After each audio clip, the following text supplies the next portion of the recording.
VirtualApt. We provide end-to-end VR and AR solutions and as a B2B service provider. So we're there to large multinational companies that say, we want to do what we do, be the back-end technology for us. That's where we step in and say, whether it's for creative agencies or Fortune 100 companies, we'll create the customized experience that you're looking for on whatever platform and add the mobility of a robot. And getting to the robot, because robots are fun. So giving full 360 by 180 view with a 17-inch diameter base, so we're able to get really full view in all directions with real dimensions. Over here, this is part of the pre-production.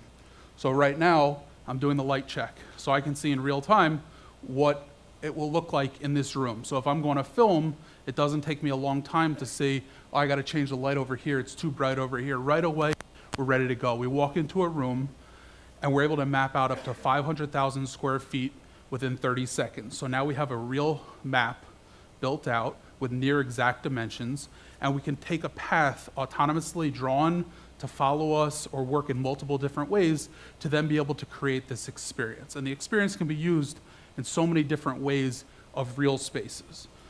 Sound can be done in multiple ways. So the robot is very quiet, so you're able to get sound from the location of the robot, so you're able to talk to it and interact with it. This is an entire production team within itself. So we're putting the end user or users in the position of the robot as it's walking with me, as it's talking, as it's moving, whether I'm there or not. The vocal can also be done in post-production. We created a way to be able to play it in multiple languages so that people can choose to watch the experience in the language of their choice on the device of their choice. So when somebody's watching an experience, having it web-based, they can watch it on their device and then have it be in China in Mandarin. Very important for multinational companies that are trying to be international, kind of this one world for sales, which is every company is involved in some way in sales, whether it's a service or otherwise. Using LiDAR technology, very similar to self-driving cars, absolutely mandatory for any autonomous vehicle, as well as GPUs. So we can pack in as many GPUs. One of the issues with AR and these current devices, and there's some incredible things that are happening, is that what do you carry? How do you hold all of the weight that's necessary to do all the computing? Well, we have a robot, it's 35 pounds. If it's 45 pounds, it's not a big deal. It's still gonna move the same way. So we can have all the computation here, besides it going and editing frame by frame with depth, it can do all these other calculations to be able to then get all the data, compress it, and bring it to all the devices on any platform. So the bottom is just sensors, batteries, all kinds of boring stuff. And we focus on real space. So we're going in there and we're trying to say, this is not the AR of I'm here and I want to put something here. This is the combination of VR and AR where I'm somewhere else and I want to put things in that somewhere else place. And we really think that that's the next step, the next level of where this technology is headed and where it should be.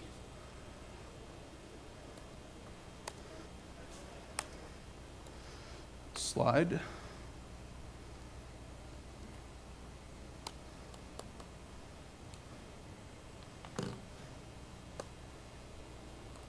Okay. AR and VR has to be more than just a gimmick, and we're focused on enterprise solutions. We're focused on things that we're doing now and everything that can be done in the future. So what can be done now in some of these areas to streamline and automate? How is it value added? How is it real? So real estate is about 50% of our business currently. Makes a lot of sense, right? You're exactly replicating the tour that you would get of a building, of an apartment that you're looking to buy from the comfort of your home or office. Our belief has always been, I want to view 10 units in 20 minutes from the comfort of my home on the device of my choice. Whether it's a headset, whether it's a tablet, whether it's a phone, this is what I want to view in full 360, so I don't have to deal with brokers and I don't need to travel around the world. And from a landlord side, how do I sell to this worldwide network, right? In New York City, international clientele are purchasing over 60% of luxury units. So how do I target that market? Well, we're creating a way to be able to do it. And the next step with the robot and why it's so key is this open house experience where you're targeting the 40 people that show up to your open house, and that's who's potentially going to buy it. Instead of having an open house at this time where the robot's going through the space and people can interact and say, hey, I'm looking at this office, and what's it going to look like, my corner office over here? Okay, let's put a table there. Let's see the dimensions. Here's a big 8-foot by 6-foot table. Here's the conference room. Let's place some AR over here. Let's see the real dimensions. Let's move the robot around it so you can see what it looks like in this real space in real time. Talk to me. How can we converse? Show me what you want to see. You want to go back and look at the master bathroom? We can do that. And then we can publish it. So it's on a web-based player that we provide, so it's there forever, so people can then keep that experience and show it to their other clients. I wasn't fast enough on that one.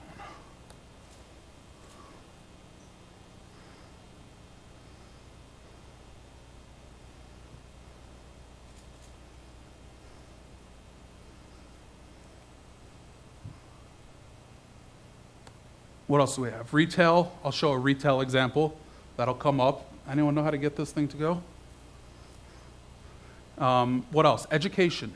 So we're filming at this incredible museum, and we're able to give children around the world, people that can't visit this iconic New York museum, this experience of walking through, to be able to get the experience of being in the museum and seeing the paintings and walking through it and seeing all the exhibits and the curation and all this incredible thing, while getting that same translation in their language, that getting that same tour, and being able to jump interactively to certain spots if you're interested to go to the second floor of whatever this exhibit that interests them most. But the AR element, which is so important, is the experience that somebody gets in a museum that's a 40-year-old art history major compared to a 4th grader is so different. So as you're getting this, professor or teacher, there is a difference on what you want to show and what you want to put up. So as you're showing children, you want to throw up some wood and say, here's how this structure was created. And for somebody that's an expert, maybe you want to show some detailed history about the painter that's really interesting to them. There's all these interesting experiences that can be done for education to really expand and allow people to get this great experience. And we really think that this online marketplace is global and that it needs to be global, and this technology of VR and AR can make it global in a better way. So we all know how pictures just don't do it justice, whether it's my Tinder profile and I look real skinny or anything else. Pictures are not going to show things accurately, and it's not going to get you the full experience of being there. What we found across the board in everything we've done, besides the obvious of what we thought it would be convenient and it would generate interest toward the brand or what we're showing, it actually drives more visits. So instead of using it as a replacement from going there, it's shown much more that people want to go more once they've experienced it in an interactive and immersive way.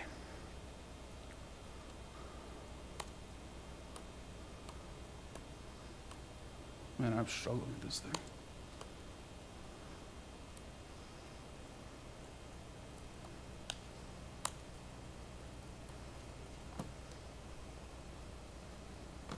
All right, this thing's frozen.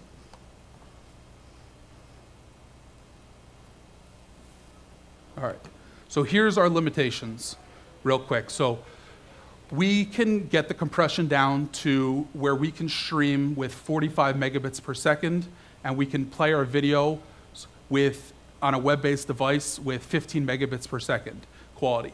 We have not gotten to the point where we can stream where there's not this internet. And frankly, the reason is because the satellite dishes, the size of them that we need are the size of a refrigerator. We can't move it. That's one issue that, frankly, when it comes out, we'll be applying. But until then, the mobility in places that do not have high-quality internet, it's just not there for streaming. Number two, the end device quality. It's always a struggle.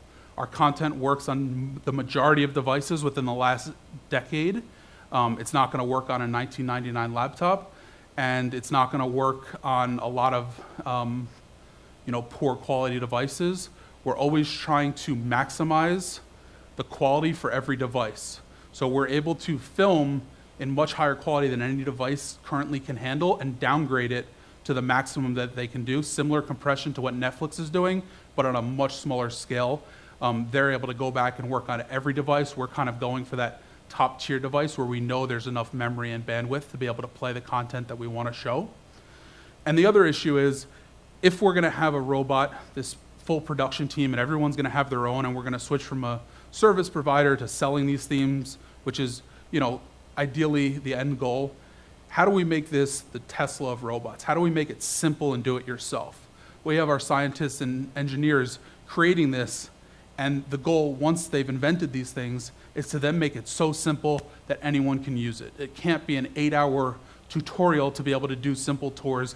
It's not going to work. So that's something that we always try to do is, okay, now you've made this, now teach me, now teach them. How do we make it simple? And here's what the future is. Here's where this is going in the next months to 12 months.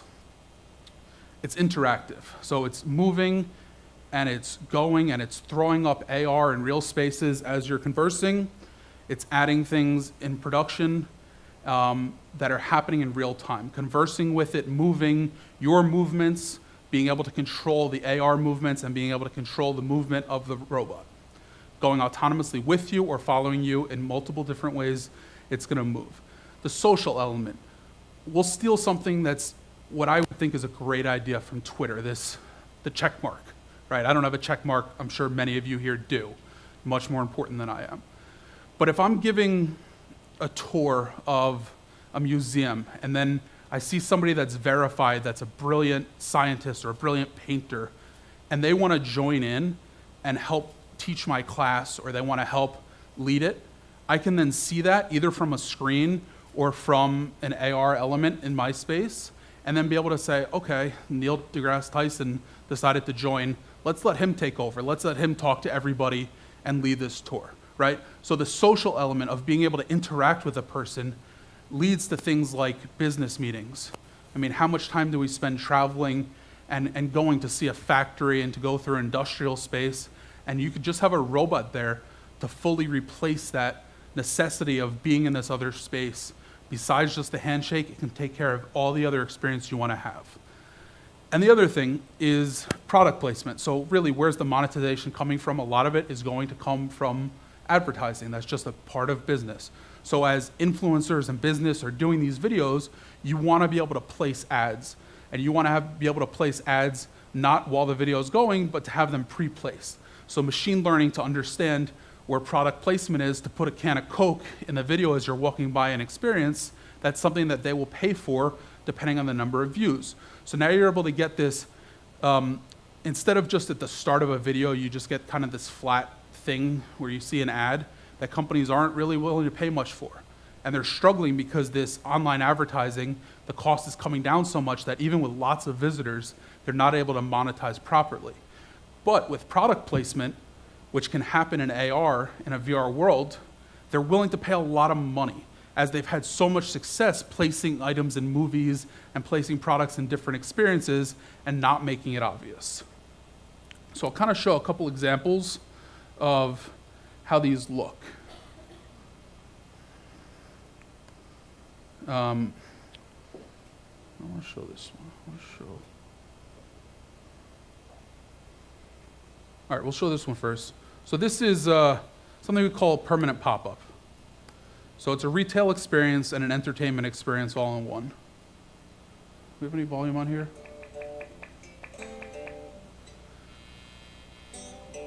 So we have lead singer of Crash Test Dummies playing while we're in a store.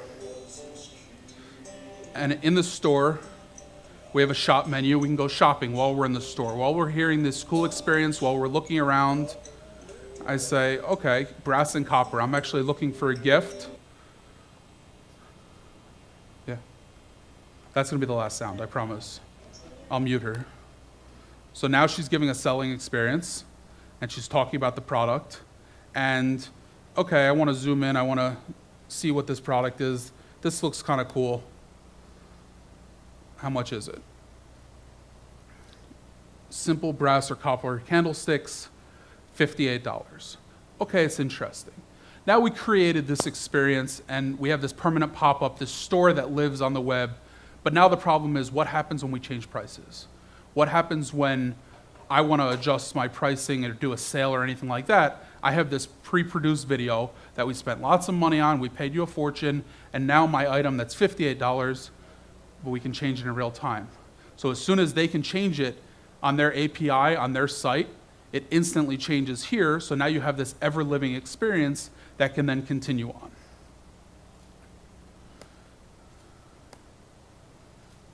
This is the first thing that we did with real-time AR.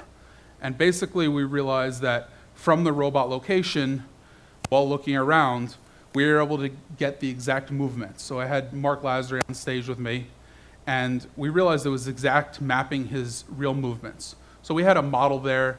There was really no use for it. It was just the first of what do we do with this technology? Well, now we can use this movement that we can track in real time exactly as his movement is with his entire body to then control the AR elements that we want in the real world in a VR world where we are. So as I'm walking through it, it can track my movements, and if this is the movement that I want to have to put something on the wall, whether it's voice activated of throw that graph up on the wall, then it'll do it. And it'll stay there as we're moving through so that anyone that chooses to look in that direction in whatever room or experience I'm giving, they will see it and it'll stay there.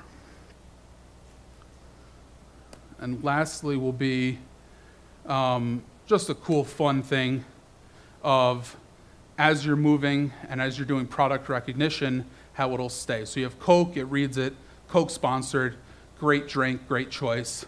Now it sees Pepsi, now it's Coke. So now product placement, you're paying for an experience. Well, if Coca-Cola is sponsoring, you don't see the Pepsi in any bit of that VR experience. So we can embed these things into the app, into a web-based player, to then have it go with advertising and branding so that they're not advertising competitors in other ways and just doing that as a fun solution. That's all I got. Anyone have any questions, thoughts?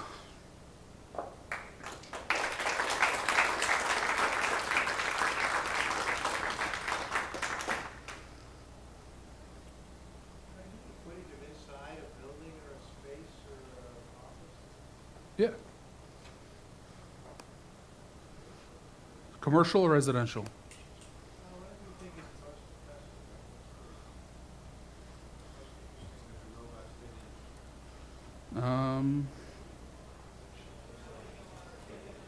So we have a lot of different videos that we share on our videos page. We rotate them. This thing creates a lot of content. So we've done probably in the thousands of different videos. I'll just do a basic kind of residential tour real quick just to show what we did. And it's only cool because he wanted to have subtitles so that people would be able to read it that we built within the player. So as soon as it loads up. And he's speaking as he's going through, and we're giving this tour of some $2 million apartment in Battery Park City. If you're going to buy a place, please tell them that you saw it from our video so that they give us more business. No, but I mean, we have some amazing partnerships. We're working with some incredible companies. We want to work with more. If you have an idea to work with us, to thoughts how we can build together, that's really the goal. I mean, everything that we get from revenue, we're pouring into development. So it's not just now and sell. It's how is this going to look in a year, in 3 years? How does this affect a business? How do you not get left behind? And as you look around, the subtitles, in this case, he wanted it to stay in the center. So.